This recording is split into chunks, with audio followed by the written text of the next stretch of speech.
Hello everyone, कैसे हैं आप सभी लोग। आशा है कि आप लोग बहुत अच्छे होंगे। आइए प्यारे बच्चों, आज के इस वैल्यूबल से सेशन की करते हैं शुरुआत हम लोग और सिखाते हैं आप लोगों को आज के वैल्यूबल करंट अफेयर। आज है 20 मई और 20 मई साल 2026 के हरियाणा करंट अफेयर इस वीडियो में हम पढ़ने वाले हैं। तो चलिए बिना किसी देरी के सेशन की करते हैं शुरुआत हम लोग। और अगर आप सीईटी मेंस की तैयारी कर रहे हैं तो स्टार IQ एप्लीकेशन पे जाइएगा और वहां पे आप द्रोणाचार्य नाम का बैच है, इस बैच को आप लोग एक्सेस कर सकते हैं। मेरे प्यारे बच्चों, लास्ट सेशन में मैंने आपसे एक सवाल किया था कि 1966 में स्थापित JC शाह आयोग ने सर्वसम्मति से चंडीगढ़ और खरड़ तहसील को नवगठित राज्य हरियाणा में शामिल करने की सिफारिश की थी। ये बात गलत है। गलत होने का रीजन ये है कि सर्वसम्मति से ऐसा नहीं है। चंडीगढ़ और खरड़ तहसील को हरियाणा में शामिल करने के लिए एक्चुअली एक ना JC शाह आयोग बना था। इसके अंदर 3 मेंबर थे, आपने अच्छे से पढ़ा होगा। एक JC शाह थे, जयंतीलाल छोटेलाल शाह थे, एक इसमें M फिलिप थे, एक इसमें S दत्त थे। तो एक्चुअली S दत्त जो थे ना, उन्होंने और मतलब देखो जो JC शाह थे और M फिलिप थे, इन्होंने तो चंडीगढ़ और खरड़ को हरियाणा को देने के लिए कह दिया था।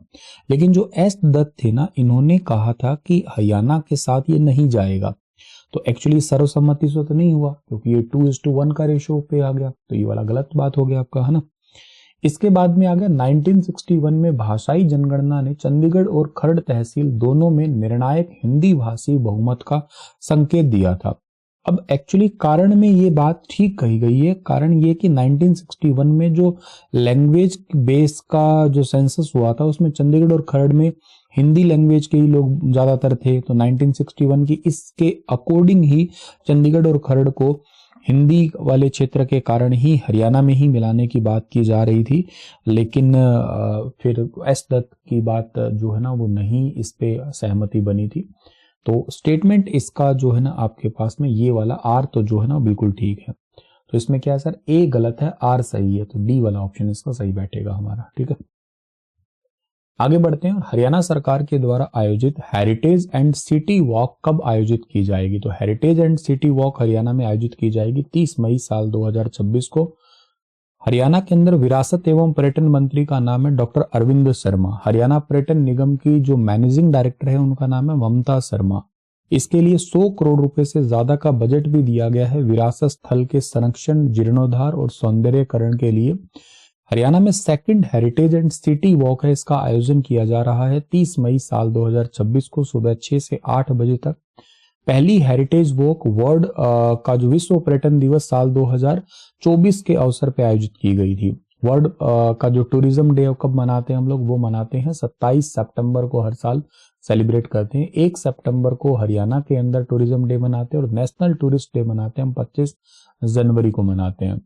इस वॉक में भाग लेने के लिए हर एक पर्सन का 500 रुपए का शुल्क भी लिया जाएगा। वैसे तो पंचकुला है, इसमें पंचकुला में बेसिकली क्या है सर, यादविंद्र गार्डन है, गुरुद्वारा मंजी साहिब है, भीमा देवी मंदिर है, इसके अलावा धारा मंडल है, इसके अलावा प्राकृतिक बावड़ी वगैरह भी है। एग्जाम के पर्सपेक्टिव यादविंद्र गार्डन को उत्तर भारत का नंदनवन कहा जाता है, इसे फिदई खान ने बनवाया था। भीमा देवी मंदिर है, इसको हरियाणा का खजुराहो भी कहते हैं। मोरनी की बात करते हैं तो मोरनी हिल्स का ऐतिहासिक किला है और एग्जाम के पर्सपेक्टिव में सबसे ऊंची चोटी पूछ लेते हैं, करोहो चोटी। इसकी ऊंचाई बता सकते हो कितनी है आप लोग। रेवाड़ी में सैंड पाइपर और टूरिस्ट कॉम्प्लेक्स है, एक बड़ा तालाब भी है। सैंड पाइपर हरियाणा पर्यटन का एक मुख्य केंद्र है। बड़ा तालाब, इसे तेज सिंह तालाब के नाम से भी जाना करते हैं। बल्लभगढ़, या इसको आज बलरामगढ़ कहते हैं, यहाँ पे राजा नाहर सिंह महल है, रानी की छतरी है। राजा नाहर सिंह को 1857 की क्रांति के शहीद नायक, जिन्हें वल्लभगढ़ का शेर भी कहते हैं, और उनके महल को आज हेरिटेज होटल के रूप में विकसित किया गया है। कुरुक्षेत्र में ज्योतिसर सरोवर है, विराट स्वरूप महाभारत का अनुभव केंद्र है। ज्योतिसर वो एक पवित्र जगह है जहां पे भगवान श्री कृष्ण जी ने गीता का उपदेश दिया था अर्जुन को। विराट स्वरूप की विशाल प्रतिमा भी यहाँ पे सेटअप की गई है रिसेंटली। सूरजकुंड आसोला भाटी वन्यजीव अभ्यारण्य है। आसोला भाटी वन्यजीव अभ्यारण्य ये दिल्ली, हरियाणा, फरीदाबाद की बाउंड्री पे अरावली की पहाड़ियों में स्थित है। यहाँ पे वैसे एक मेला भी लगता है, अंतर्राष्ट्रीय मेला, जो दुनिया का सबसे बड़ा आर्ट एंड क्राफ्ट का मेला है। अभी रिसेंटली लगा था, 31 जनवरी से स्टार्ट हुआ था, 31 जनवरी से 15 फरवरी के बीच में था। इस बार इजिप्ट पार्टनर कंट्री आया था। स्टेट 2 थे, एक यूपी एक मेघालय, 2 थे। इस बार कौन से नंबर का सूर्यकुंड मेला था, याद है आपको, बताना। हरियाणा का कौन सा शहर मिलेनियम सिटी कहलाता है? तो मिलेनियम सिटी के नाम से हरियाणा का शहर गुरुग्राम कहलाता है। बी, थर्ड ऑप्शन सही रहेगा। हरियाणा कैबिनेट के through make in Haryana industrial policy 2026 किस उद्देश्य से उसको मंजूरी मिली है? तो मेक इन हरियाणा पॉलिसी को मंजूरी मिली है औद्योगिक विकास और रोजगार को बढ़ावा देने के लिए। हरियाणा में अभी रिसेंटली कैबिनेट मीटिंग हुई थी, उसमें साल 2024 की पीजीटी भर्ती में बीसीए बीसीबी अभ्यर्थियों को राहत और पुरानी क्रीमी लेयर प्रमाण पत्र उनके मान्य किए जाएंगे। मेवात कैडर के अंदर जो खाली पीजीटी के पद हैं उनके ऊपर जल्द ही वैकेंसी आने की बात होगी और वहां पे बेसिकली अभ्यर्थियों को अवसर भी दिए जाएंगे। एनसीआर में जो है ना डिलीवरी और ई कॉमर्स कंपनियों की गाड़ियों के लिए सीएनजी ईवी निर्धारित की गई है। Make in Haryana industrial policy 2026 को मंजूरी मिली है। इसके अलावा जो है ना हरियाणा के अंदर आपको ये भी याद रखना है, गुरुग्राम मेट्रो विस्तार परियोजना को भी मंजूरी मिली है। 27 स्टेशन है वो विकसित किए जाएंगे यहाँ पे। इसके अलावा जो है ना आपको हिसार आईएमसी परियोजना के लिए भी स्टाम्प ड्यूटी और रजिस्ट्रेशन फीस है वो भी माफ की गई है। यहाँ पे एक हरियाणा में चुलकाना धाम है, उसका श्राइन बोर्ड के अध्यादेश को मंजूरी मिल गई, बहुत इंपॉर्टेंट है। थोड़े दिन पहले मंजूरी मिल तो गई थी लेकिन वहां के जितने भी ब्राह्मण थे उन्होंने इस पे आपत्ति जताई थी, तो अभी फाइनली जो है ना चुलकाना धाम बाबा श्याम जी से संबंधित है, तो इसको भी अध्यादेश, जैसे श्राइन बोर्ड माता मनसा देवी का है, गुरुग्राम में भी है, एक यहाँ पे भी है। श्राइन बोर्ड के अध्यक्ष हमेशा मुख्यमंत्री होते हैं, पूरा मैनेजमेंट फिर सीएमओ लेवल का हो जाता है। हरियाणा राज्य से एक जियो सेप्टल एक्सेलेंस अवार्ड है, ये कौन सी ब्रांच ने जीता है? तो हरियाणा राज्य से जो ना जियो सेप्टल एक अवार्ड जीता है। इस संस्था का नाम है हरसेक संस्था। ये क्वेश्चन मोस्ट इंपॉर्टेंट है, एग्जाम में आ सकता है। हरियाणा वैश्विक लेवल पे चमका है। हरियाणा हरसेक ने जियो सेप्टल या जियो स्पेशियल एक्सेलेंस अवार्ड जीता है। अभी ये सम्मान एम्स्टर्डम के अंदर जियो स्पेशियल वर्ल्ड फॉर्म 2026 के अंदर आयोजित किया गया था। हरियाणा के डिजिटल कृषि और पर्यावरणीय तकनीक में नवाचार को अंतर्राष्ट्रीय मान्यता मिली है। एआई, आर्टिफिशियल इंटेलिजेंस, जीआईएस और के साथ साथ जो है ना सैटेलाइट आधारित समाधानों के माध्यम से 15 लाख से ज्यादा किसानों को सशक्त बना रहा है। ये हरसेक इसका पूरा नाम है, हरियाणा स्पेस एप्लीकेशन सेंटर है, हरियाणा के हिसार में पड़ता है। 1986 में इसकी स्थापना हुई थी। हरियाणा सरकार की प्रमुख वैज्ञानिक एवं तकनीकी संस्था है ये। हरसेक ऐसी संस्था है जिसमें सैटेलाइट टेक्नोलॉजी, रिमोट सेंसिंग और जियोग्राफिकल जो information system, digital mapping, drone technology और स्पेस बेस्ड डेटा का उपयोग करके हरियाणा के अंदर जो है ना वो अलग अलग डेवलपमेंट के कार्य किए जाते हैं। तो हरसेक संस्था के अंदर जो है ना ये सारे के सारे काम होते हैं, ये ध्यान रखना है आपको। सैटेलाइट टेक्नोलॉजी बेस्ड काम अगर आपसे पूछ लिया जाए कहाँ पे होते हैं, तो सैटेलाइट टेक्नोलॉजी बेस्ड काम होते हैं, वो भी हरसेक के अंदर होते हैं। रिमोट सेंसिंग के जितने भी काम होते हैं आपका वो भी बेसिकली कहाँ पे होंगे, वो भी हरियाणा के हरसेक में ही होंगे। हरसेक का फुल फॉर्म भी पूछ सकते हैं आपसे, हरियाणा स्पेस एप्लीकेशन सेंटर के नाम से इसको जानते हैं हम लोग। स्थापना कब हुई थी? 1986 में हुई थी, तो ये भी बात आप लोगों से पूछी जा सकती है।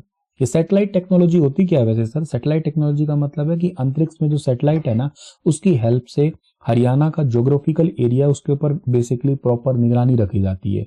और ये रिमोट सेंसिंग का मतलब है बिना किसी जगह पे सीधे जाए सैटेलाइट से ही जो है ना उसकी मतलब मान लेते हैं कि मुझे एक डिस्ट्रिक्ट पंचकुला में बैठ के और महेंद्रगढ़ डिस्ट्रिक्ट के बारे में पता लगाना है, तो उस जगह की जमीन, उसका पानी, उसके जंगल, उसमें कौन कौन सी फसल उन्होंने उगा रखी है। जीआईएस का मतलब होता है जियोग्राफिकल इंफॉर्मेशन सिस्टम, मतलब ऐसा समझो इसमें हार्डवेयर और सॉफ्टवेयर का कॉम्बिनेशन है, जहाँ पे मैप पे डेटा लेयर ऐसे लेयर्स बनाते हैं और लेयर बना बना के सारे डेटा को जो है ना हम वहां रिप्रेजेंट करते होते हैं। डिजिटल मैपिंग का मतलब होता है कि पहले हम लोग ऐसे नक्शे बनाते थे कागजों पे, आजकल नक्शे बनाने की जरूरत नहीं है, डिजिटलाइज सारा रिकॉर्ड हो गया है। ड्रोन टेक्नोलॉजी एक बहुत इंपॉर्टेंट है। ड्रोन तो आप लोग जानते ही हो, जिसके थ्रू बेसिकली फसल का अगर नुकसान हो जाए तो हम चेक कर सकते हैं, मुआवजा वगैरह के लिए पर्टिकुलर किसी पटवारी वगैरह को जाने की ज्यादा जरूरत नहीं पड़ती। कितने किसानों ने किस फसल को खेतों में बो रखा है ये पता लगा सकते हैं। और ये स्पेस बेस्ड डेटा का मतलब होता है अंतरिक्ष से मिलने वाला जो डेटा, लाइक मौसम का अगर पूर्वानुमान, लाइक जिसको वेदर फोरकास्टिंग कहते हो, जमीन को जो है ना आप लोग कितनी जमीन ऐसी है जो खाली पड़ी है सरकार की, इस टाइप का डेटा जो ना स्पेस बेस्ड डेटा कहलाता है आपका ये। तो इन सब का यूज किया जाता है हरसेक के थ्रू। इसका मेन काम रिमोट सेंसिंग का हो गया, सैटेलाइट से पृथ्वी की तस्वीर लेके भूमि, फसल, पानी और जंगल आदि का अध्ययन करता है। जीआईएस मतलब डिजिटल नक्शे तैयार करता है, डेटा को एनालाइज करता है। एग्रीकल्चर सपोर्ट फसल की स्थिति, मिट्टी की जानकारी, मौसम आधारित सलाह, प्रबंधन, सिंचाई प्रबंधन। डिजास्टर मैनेजमेंट में बाढ़, सूखा, आग और प्राकृतिक आपदाओं की निगरानी में हेल्प करता है। शहरों की योजना, सड़कें, जमीन रिकॉर्ड आदि का डिजिटल मैनेजमेंट करता है। और इसके अलावा वन क्षेत्र, प्रदूषण, जल स्रोत आदि इनकी भी निगरानी रखता है ये। हरसेक AI, GIS, satellite, drone, GPS और रिमोट सेंसिंग टेक्नोलॉजी का यूज करता है। अभी इसको जियो स्पेशल जो आपका वर्ल्ड फॉर्म 2026 है, इसका आपका अभी रिसेंटली जियो सैप्टल या जियो स्पेशल एक्सेलेंस अवार्ड मिला है। और ये डिजिटल एग्रीकल्चर, एनवायरमेंट टेक्निक और जीआईएस डेटा के लिए ही मिला है। ये 15 लाख से ज्यादा किसानों की हेल्प कर रहा है हरसेक। वाटर सिक्योर हरियाणा के तहत कितने करोड़ रुपए से हरियाणा में जल प्रबंधन मजबूत किया जाएगा? तो हरियाणा में 5715 करोड़ रुपए से जल प्रबंधन मजबूत किया जाएगा। इसे वाटर सिक्योर हरियाणा कार्यक्रम में 4000 करोड़ रुपए का ऋण वर्ल्ड बैंक दे रहा है। और राज्य में कृषि जल उपयोग की जो दक्षता यानी कि एफिशिएंसी है और सस्टेनेबिलिटी जो आपका सस्टेनेबिलिटी होती है, इसका मतलब होता है स्थिरता, सशक्त बनाना। अब किसी चीज को आप सस्टेन करते हो ना, सस्टेन होने का मतलब होता है, अभी अगर आपने कह दिया कि हम लोग वाटर सस्टेनेबिलिटी जो है ना बढ़ाना चाहते हैं, तो इसका मतलब पानी आज भी रहेगा और फ्यूचर में भी आने वाली जनरेशन के लिए भी उतना ही रहेगा। इसका मतलब वो वाटर सस्टेन हो गया है। कोई भी चीज के लिए जब आप लोग ये वर्ड यूज करते हो, इसका मतलब जैसे मिट्टी के लिए कहते हो आप लोग कि मिट्टी को सस्टेन करना है हम लोग, तो इसका मतलब सॉइल पोल्यूशन को रोकना चाहते हो आप लोग। ड्यूरेशन और कवरेज की बात करने तो 6 सालों में लागू की जाएगी। इसके तहत 15 क्लस्टर में 48.94 लाख एकड़ एरिया को कवर किया जाएगा। सिंचाई एवं जल संसाधन विभाग को 3328 करोड़, सूक्ष्म सिंचाई एवं कमान एरिया प्राधिकरण को 1500 करोड़ और agriculture and farmer welfare department को 887 करोड़ रुपए जो है ना दिए जाएंगे। हरियाणा में प्राकृतिक आपदाओं से फसल नुकसान पर कितनी बागवानी फसलों पर मुआवजा मिलता है? तो टोटल 46 फसलों पे मुआवजा दिया जाता है मुख्यमंत्री बागवानी बीमा योजना के चलते हुए। इसमें किसानों को प्राकृतिक आपदा के जोखिम से मुक्ति कर दिलवाने के लिए 40 बागवानी फसलों पे, इनमें से 23 सब्जियां हैं, 21 फल है, 2 मसाले हैं, हल्दी और लहसुन। इस योजना को 22 सितंबर 2021 को मंजूरी मिली थी। इसका पोर्टल लॉन्च हुआ था 31 मार्च 2022 को। एशियन बॉक्सिंग चैंपियनशिप 2026 में हरियाणा की प्रीति पवार ने कौन सा पदक जीता है? तो प्रीति पवार ने अभी हाल ही में गोल्ड मेडल जीता है। भिवानी की बच्ची है ये। Asian boxing elite championship Mongolia के अंदर हुई थी और प्रीति पवार हरियाणा के भिवानी की रहने वाली है। ताइवान की बार वर्ल्ड मुक्केबाज जो चैंपियन मुक्केबाज है उसको बेसिकली 5-0 से हरा के गोल्ड मेडल जीता है इन्होंने। और भारत के द्वारा जीते गए 16 पदक में से 3 गोल्ड और 11 पदक अकेले हरियाणा राज्य के ही मिले हैं इसमें। आज का सेशन इतना ही है। आपके लिए सवाल है कि निम्नलिखित में से कौन सा हरियाणा के बांगर क्षेत्र का सबसे अच्छा वर्णन करता है? बताइएगा इसका ठीक आंसर हमारे पास में क्या रहेगा। फिर मिलता हूं आप लोगों को मैं कल की क्लास में कुछ नया सिखाने और पढ़ाने के लिए। तब तक के लिए अपना ख्याल रखना। राधे राधे।